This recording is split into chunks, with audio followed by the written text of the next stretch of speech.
कहते हैं ना कि एक घबरा देने वाला मोमेंट था मेरे लिए। ऐसा लगा कि बहुत ही बेवकूफ़ाना डिसीजन था।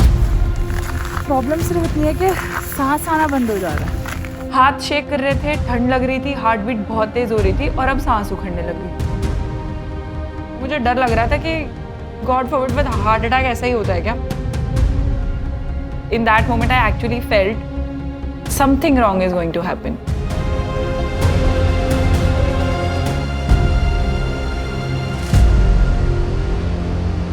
सो जंगलनामा के एक और एपिसोड में आपका तहे दिल से वेलकम है। आज की स्टोरी कुछ अलग है और आज की स्टोरी किसी टाइगर साइटिंग के बारे में नहीं है। It's not about a moment in the jungle but it's about that particular moment in my entire career where I thought कि भाई कहाँ फंस गए, ये नहीं करना।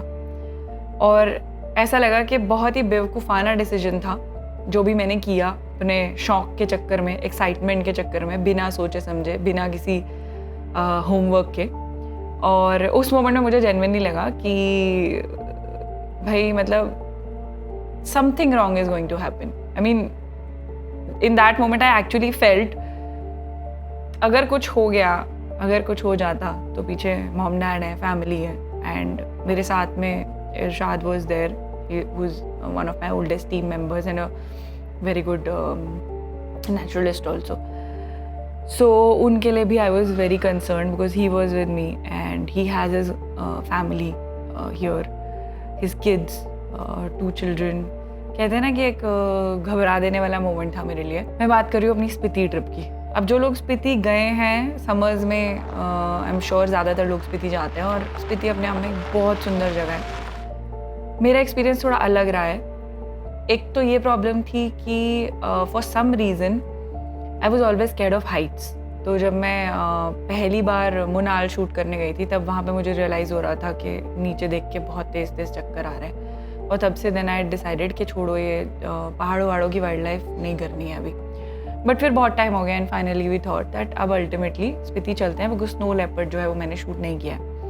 सो 2025 फरवरी, दैट इज़ पीक विंटर्स, उस टाइम पर हमने डिसाइड किया कि स्पीति जाते हैं बिकॉज स्नो लेपर्ड स्नो में ही मिलेगा और स्नो उसी दौरान होती है। तो मुझे स्नो देखने का भी बहुत शौक था और हमारी जर्नी शुरू होती है दिल्ली से। दिल्ली से हम ड्राइव करके पहुंचते हैं फर्स्ट नाइट थानेदार। तो पहले डेस्टिनेशन पे हम पहुंच चुके हैं। इस जगह का नाम है थानेदार और दिल्ली से हमें करीब 12 घंटे लगे हैं यहाँ पहुँचने में। सुबह निकले थे, उसके बाद शिमला में क्विक ब्रेक लिया जहाँ पे हमें थोड़ा इंपॉर्टेंट सामान खरीदना था और यहाँ पे आज की नाइट रेस्ट होगा। अगर आप स्पीति आ रहे हैं तो एक पहला ब्रेक आप थानेदार में ले सकते हैं।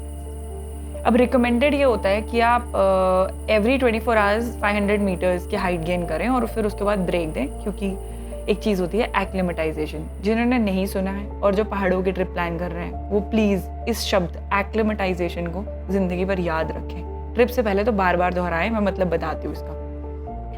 तो दिल्ली से थानेदार हम निकले, ड्राइव करके गए और थानेदार करीब 2400 मीटर की हाइट पे है। तो पहले एक अच्छा खासा गेम था। रात में हम थानेदार रुक गए। यहाँ पे कोई प्रॉब्लम नहीं थी, जगह बहुत सुंदर है, ब्यूटीफुल एक्सपीरियंस। हम जहाँ पे स्टे कर रहे थे उसके सामने एक वैली थी और वहाँ थोड़ी थोड़ी स्नो आनी शुरू हो गई थी तो एक्साइटमेंट बिल्ड होनी शुरू हो गई थी। अच्छा, वहाँ पे रात में रुके, नेक्स्ट मॉर्निंग उठे, ब्रेकफास्ट किया और अब सेकेंड डे की हमारी जर्नी शुरू हुई। थानेदार से हम गए ताबो। ताबो करीब 3200 मीटर्स की हाइट पर है और करीब 10 से 12 घंटे हमको लगे थानेदार से ताबो पहुँचने में, जो आपस में करीब 350 किलोमीटर दूर होगा। अब जो लोकेशन है वो बिल्कुल बदलने लगती है। जब आप थानेदार से ताबो की तरफ जाते हैं तो जगह की लुक एंड फील, जो वादियाँ आपको देखने को मिलती हैं, सब कुछ बहुत डिफरेंट होने लगता है क्योंकि भीड़ कम होने लगती है उस एरिया में। अभी तक स्नो नहीं थी और स्नो का एज सच कोई प्रिडिक्शन भी नहीं था और मुझे ये टेंशन थी कि यार मैं वहाँ तक पहुँच गई, स्नोफॉल नहीं हुई, स्नो लेपर्ड नहीं दिखा तो मतलब क्या ही मज़ा आएगा। तो ये भी एक मन में चल रहा था। ताबो की ड्राइव में कलर्स जो है वो एकदम बदलने लगे जो आसपास के, और मतलब व्यू ही चेंज हो गया, एक्साइटमेंट भी पूरी थी। आपका क्या नाम है? शिवम। शिवम, आपने कभी स्नो लेपर्ड देखा है? हाँ देखा हूँ, देखो अभी क्या कर रही है? Snow leopard? स्नो लेपर्ड क्या? स्नो नहीं, स्नो लेपर्ड। समझ नहीं आया। स्नो लेपर्ड मतलब तेंदुआ, पता है? हाँ जी। जो बर्फ में रहने वाला तेंदुआ होता है व्हाइट कलर का। देखा है? देखा है? लोमड़ी, कहाँ देखा? उधर। इधर ही देखा, इसी एरिया में? हाँ जी, उधर खेत में। सच्ची? हाँ जी। अच्छा कैसा दिखता है ये बताओ? एकदम लोमड़ी। लोमड़ी जैसा दिखता है?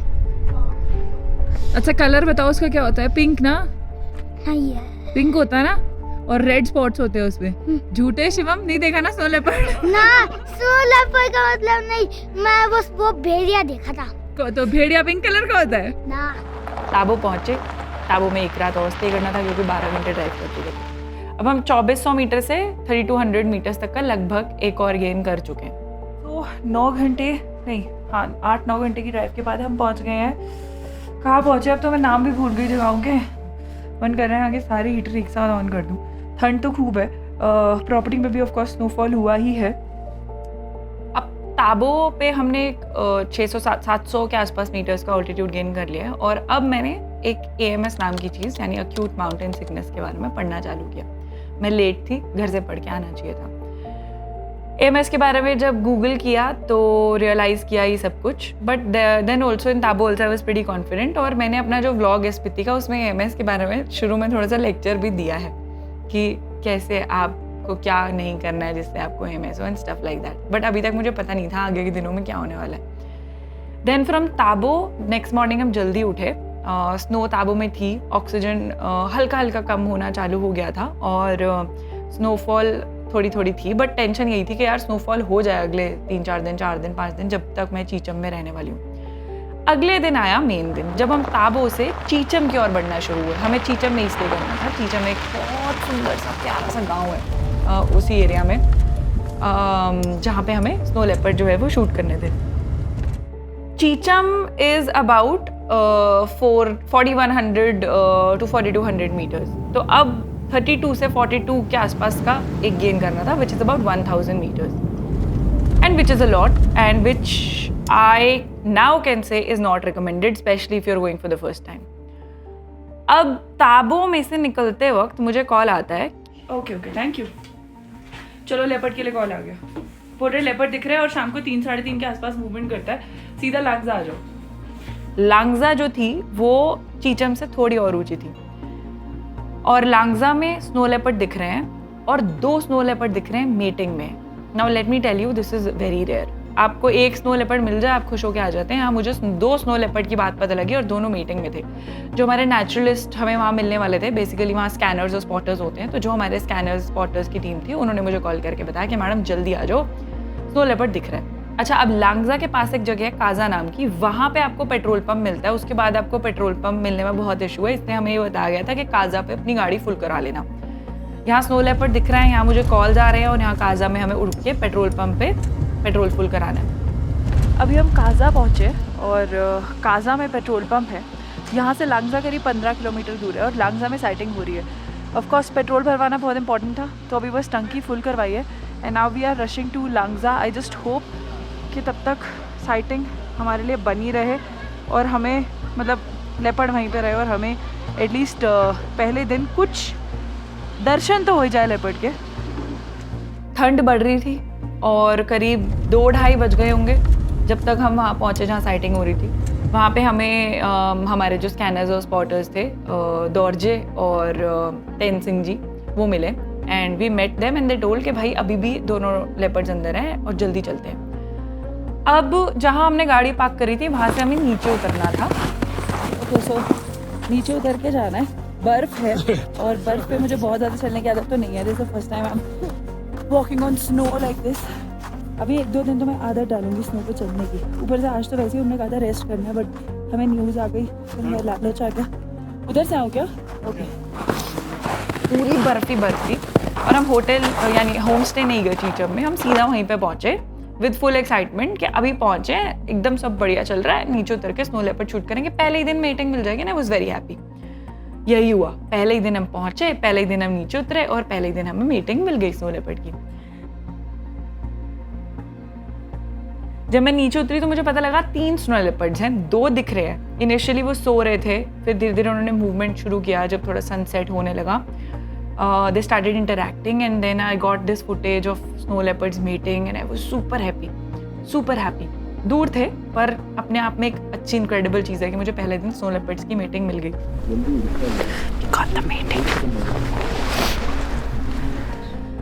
फिर ये एक स्नो लेपर्ड अंदर से कॉल कर रहा था, उसकी आवाज़ सुनाई दे रही थी। ठंड लगनी चालू हो चुकी थी, हाथ पैर जम रहे थे।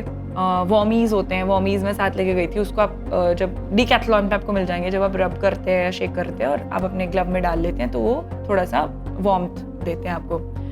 पर उतनी ठंड में वॉमीज़ भी बहुत ज़्यादा कुछ कर नहीं पाते, बहुत ठंड थी।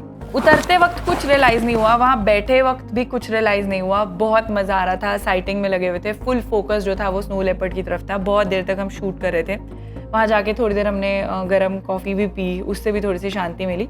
पर शूट करते करते हमें शाम हो गई उसी गॉर्ज पे। अच्छा, पहले तो मुझे उतर के नीचे देखने में चक्कर आ रहे थे क्योंकि मेरे को बिल्कुल एज पे खड़े होना था and I am personally not very comfortable with Heights. I really get scared with Heights, but क्योंकि अब वो ये आ गए थे तो करना ही था। तो एज पे खड़ी थी, नीचे देख रही थी, बिल्कुल नीचे की तरफ स्नो लेपर्ड्स थे और उनको शूट वगैरह कर लिया। शाम हो गई। क्लिफ पे हवा बहुत तेज़ चलती है। जब आप ऐसे टाइम पे सनसेट होने लगता है पहाड़ों में स्पेशली, और वो भी विंटर्स के टाइम पे, तो क्लिफ पे बिल्कुल मुंह पे ठंडी हवा आती है और एक लिमिट तक ही आप कवर कर सकते हैं अपना मुंह। तो नोज पूरी फ्रीज हो रही थी। नीचे देख रहे थे, शूट कर रहे थे, जम रहे थे। करते करते शाम हो गई, सनसेट हो गया। अब वापस जाना था, सामान वामान उठाया और वापस ट्रैक शुरू किया। बहुत ज़्यादा ठंड थी, जम रहे थे और ट्रैक वापस करते करते 20-25 मिनट जैसे जैसे थोड़ा चलते चलते, सांस चढ़ाते चढ़ते फाइनली हम ऊपर पहुंच गए। एक तो सांस नहीं आ रहा, ऊपर से नाक जम गई, गला पहले ही खराब था, हाथ पैरों में बर्फ़ चली गई है, शूज़ में बर्फ़ चली गई है, कुछ फिंगर मूव नहीं हो रही। टेक्निकली हमें ये कहा गया था कि आज रेस्ट करना है, बिल्कुल हिलना नहीं है। प्रॉब्लम सिर्फ इतनी है कि सांस आना बंद हो जा रहा है, और जब सांस नहीं आ रहा होता तो ऐसे डिजी लगता है। सिर्फ उतनी दिक्कत है। इस टाइम मुझे लग रहा था मेरी फिटनेस ख़राब है, ओबियसली वज़न वगैरह थोड़ा बहुत बढ़ा हुआ है, इस वजह से मैं चढ़ नहीं पा रही। पर जैसे तैसे मैं ऊपर पहुंच गई and I sat in the car. थोड़ा सांस आया, हीटर फुल किया और करते करते हम चीचम पहुँचे। अभी तक भी कुछ नहीं हुआ है, शांति है। अब चीचम पहुँचे, डिनर किया, सर्दी तो थी। डिनर में उस दिन गार्लिक सूप पिया। वैसे भी ज़्यादा हैवी फूड रिकमेंडेड नहीं होता है, खाना भी नहीं चाहिए, बिकॉज आपकी सारी एनर्जी फिर आपका फूड डाइजेस्ट करने में लग जाती है। सो अगर आप पहाड़ों पर जा रहे हैं, पहले 2-3 दिन बी वेरी लाइट, बहुत हल्का खाइए। पहुँचने के बाद रात में करीब 11 बजे के आसपास मेरी नींद खुलती है और मेरी घड़ी वाइब्रेट कर रही थी। वो मुझे बार बार वार्निंग दे रही थी कि आपकी हार्ट बीट जो है वो 155 से ऊपर है। लेटे लेटे हार्ट बीट 155 से ऊपर क्यों है? So I was getting a little concerned. पिछले करीब 2-3 घंटे से मेरी जो हार्ट बीट, एप्पल वॉच है, कॉन्स्टेंटली वार्निंग्स दे रही है। हार्ट बीट जो है वो 130 BPM से नीचे नहीं जा रही है फॉर सम रीज़न। हाँ, उस वक्त तेज़ हुई थी जब मैं क्लाइंब कर रही थी, बट अभी भी फॉर लास्ट 2-3 आवर्स रेस्टिंग है, बट रेस्टिंग हार्ट रेट भी यहाँ पे बहुत ज़्यादा है। May be the body is getting acclimatise और something, but 131 BPM beats per minute अभी है हार्ट बीट। अच्छा, रात में सर्दी भी होती है तो आपको पूरी रात वहाँ पे ऐसा भी नहीं है कि आप हीटर या कांगड़ी जला के सो सकते हैं, बिकॉज उससे धुआं है एंड ऑल दैट, उसके भी अपने प्रॉब्लम्स आएंगे। आप रात में दम घुट सकता है एंड ऑल, तो आपको बंद भी करनी होती है। तो ठंड भी थी, तो इनिशियली आई थॉट ठंड की वजह से है, बट धीरे धीरे मुझे अपनी हार्ट बीट बहुत तेज़ फील होने लगी and I still remember that moment. ऐसा लग रहा था कि हार्ट इतना तेज़ बीट हो रहा है कि मतलब literally I could feel the heart beat in my entire body, और मुझे डर लग रहा था कि मतलब God forbid with heart attack ऐसा ही होता है क्या। हाथ शेक कर रहे थे, ठंड लग रही थी, हार्ट बीट बहुत तेज़ हो रही थी और अब सांस उखड़ने लग गई और 15 मिनट में। ओके, मैं बता रही हूँ, मुझे अभी भी वो वैसा ही कुछ अजीब सा फील हो रहा है, but in that moment I couldn't literally breathe. ऐसा लग रहा था कि गले पे किसी ने बहुत ज़्यादा वेट रख लिया है और बिल्कुल सांस नहीं आ रही है। शॉर्ट ब्रेथनेस हो रही है, डिजीनेस हो रही है और हार्ट बीट बढ़ती जा रही है, बढ़ती जा रही है, बढ़ती जा रही है। उंगलियों में भी हार्ट बीट फील हो रही थी, लिटरली जॉज में हार्ट बीट फील हो रही थी, इतनी तेज़ हो गई थी। लेटे लेटे हार्ट बीट 180 पहुँच गई। मैंने डीप ब्रीथ्स करने की कोशिश करी, सोने की कोशिश करी, डर लग रहा था। It's 2:30. There's probably a difficult time because my nose is blocked. सांस नहीं आ रहा है और हार्ट बीट बहुत तेज़ है। हार्ट बीट अभी भी 130, 132, 135 के अराउंड है। Blood oxygen as per the Apple Watch 86% है, और Apple Watch for some reason मुझे कॉन्स्टेंटली पिंग भेज रही है कि भैया तुम्हारे दिल की धड़कनें बहुत तेज़ हैं, इसको संभाल लो।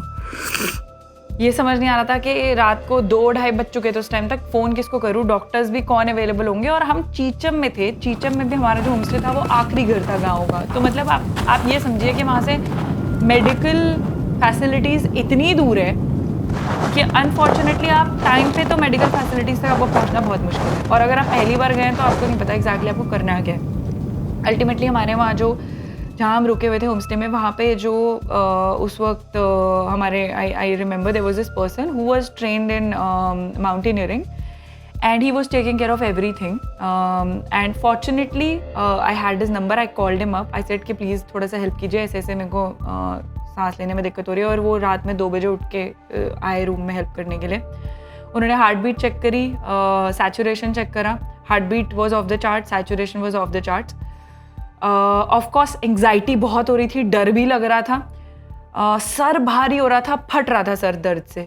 ही check the heart beat and he said के every half an hour he kept checking on me. रात में डर के जैसे तैसे I texted my doctor, he told me that I need to descend. वहाँ पे बैठना इज़ नॉट अ समझदारी, प्रॉब्लम हो सकती है, ऑक्सीजन सिलेंडर लगाना पड़ेगा और वहाँ से मैं उतर जाऊँ। बट जब तक मुझे वो टेक्स्ट मिला मुझे नींद आ चुकी थी। मैंने बहुत कोशिश करी मैं जागती रहूँ क्योंकि ही रिकमेंडेड कि हर आधे घंटे में ही will come and check on me के स्टैट्स सब ठीक है कि नहीं। बट आई स्लेप्ट एंड बड़ी मुश्किल से नींद आई। 2 घंटे बाद जब नींद खुली, 3 घंटे बाद, तो आई रेड द मैसेज, तो उन्होंने ये लिखा हुआ था। फिर अब वहाँ से वापस आना भी अपने आप में, मैं क्या बताऊँ, मैं एक्चुअली पर्पसली नहीं आई। If my mother watches this video she will be very angry, but then I thought अब इतना ऊपर आ गई हूँ, थोड़ा सा पुश करके देख लेती हूँ। अभी प्रॉब्लम तो हो रही है बट थोड़ा सा 1-8 दिन और रह के देखते हैं कि चीज़ें क्या पता ठीक हो जाए। And luckily I got in touch with an EMS expert. His name is Dr. Ravi Walker and he's from Nagpur, and somebody I know very closely, is more like a father figure. He put me in touch with Dr. Ravi Walker. Luckily उस दिन उनका phone आ गया और उन्होंने sir का number दे दिया. And he told me that one of the ways to take care in this situation is that I need to drink a lot of water. तो अगले 24 घंटे उन्होंने मुझे बोला कि 5 लीटर पानी कम से कम पीना है, 3 लीटर कम से कम ORS और 2 से 3 लीटर कम से कम पानी. अब इतनी ठंड में बार बार वॉशरूम जाना 5 लीटर पानी को हैंडल करने के लिए, यू कैन इमेजिन कैसा हो सकता है. और वहाँ पे वॉशरूम सारे जमे हुए होते हैं, all the washrooms are frozen, dry toilets होते हैं, तो वॉशरूम जाना भी बड़ा अनकम्फर्टेबल होता है. बट ये जो सर दर्द, सर भारी, डिहाइड्रेशन, यही डिहाइड्रेशन एक सबसे बड़ी गलती है जो हम करते हैं, ऊपर पहाड़ों में जाके पानी नहीं पीते. ये ऑक्सीजन का प्रॉब्लम, ये सारी चीज़ें मिला करके the only solution is 5 litre पानी. अगले दिन 5 लीटर पानी पिया और धीरे धीरे जो हार्ट बीट है वो थोड़ी नीचे आने लगी. मतलब 24 घंटे तक मेरी हार्ट बीट लगभग 155, 160, 170 तक रही है, रेस्टिंग हार्ट बीट. और जब नेक्स्ट मॉर्निंग में उठी, I checked on Irshad was also going through the same problem and his headache was like anything from what he told me, कि पूरी रात he couldn't sleep because of the sir दर्द. हम लोग अपने अपने फ्लोर्स पे थे, हमें इसके बारे में कुछ पता नहीं चला. अच्छा, अब नेक्स्ट मॉर्निंग उठे, लाइट खाया, बहुत सारा पानी पिया, थोड़ा थोड़ा चीज़ें बेटर होनी चालू हुई. और उस टाइम पे ये रियलाइज़ हुआ कि सबसे पहली गलती जो मैंने की थी वो ये थी कि बिना किसी एक्लिमेटाइजेशन के, बिना रेस्ट किए, बिना अपने आप को 24 घंटे, अपनी बॉडी को 24 घंटे दिए, we went on that track. वो बिल्कुल रिकमेंडेड नहीं है. जो लोग पहाड़ों पे नहीं गए, मेनली वीडियो उनके लिए है, या जिन लोगों को स्पीति के कुछ शुरू के एक्सपीरियंसेस अभी करने हैं, जिन्होंने नहीं किया उनके लिए है. जो गए हैं दे नो दिस. डायमॉक्स नाम की एक दवाई आती है जो आपको एक्लिमेटाइज करने में हेल्प करती है. तो you can talk to your doctor and इतनी हाइट पे अगर आप सीधा जाने की प्लान कर रहे हैं तो that is also something you should consider. That was that I got to know later. I had that on my next trip to Ladakh और बहुत हेल्प हुई. खैर, अब उस दिन पूरा दिन हम वहाँ बैठे, बहुत ज़्यादा पानी पिया, बहुत ज़्यादा लिक्विड्स लिए, चीज़ें बेटर होने लगी और सोचा कि अब कर लेते हैं मैनेज. और जिस दिन हम वहाँ रुके उसके अगले दिन वहाँ से स्नोफॉल स्टार्ट हो गई. और फिर जो स्नोफॉल स्टार्ट हुई वो अगले 4 दिन तक ऐसी हुई कि हमारी गाड़ी भी बर्फ़ में दब गई, सारी सड़कें भी ब्लॉक हो गई, हम बिल्कुल कट ऑफ हो गए, लाइट भी चली गई, इलेक्ट्रिसिटी भी चली गई. So we were totally cut off. पूरा चीचम गांव पूरे तरीके से कट ऑफ हो गया।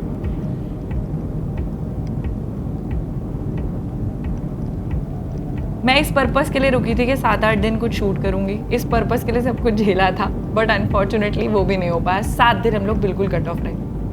मज़ेदार बात यह है कि उस ट्रिप में मुझे स्नो लेपर्ड की एक ही साइटिंग हुई और वो ये साइटिंग थी। इसके बाद बहुत दिन बाद बर्फ में दूर चलता हुआ स्नो लेपर्ड दिखा, बट वो इतना फेडेड था कि I can't even count it. तो this was the only sighting that I got, but this moment told me a lot कि हम बहुत बार चीज़ों को ना स्पेशली ऐसी जगह पे जब हम एक्सट्रीम कंडीशंस में जाते हैं तो हम बहुत बार चीज़ों को ना ढंग से स्टडी करके बिना होमवर्क किए बस रैंडम डिसाइड करके चले जाते हैं। बट जब आप उस सिचुएशन में होते हैं then you realize what were your mistakes. So I made this video to share it with you guys and to see if whoever is planning a trip to such places can actually learn something from this and actually take much more informed decisions and be mindful and cognizant of what lies in it for you.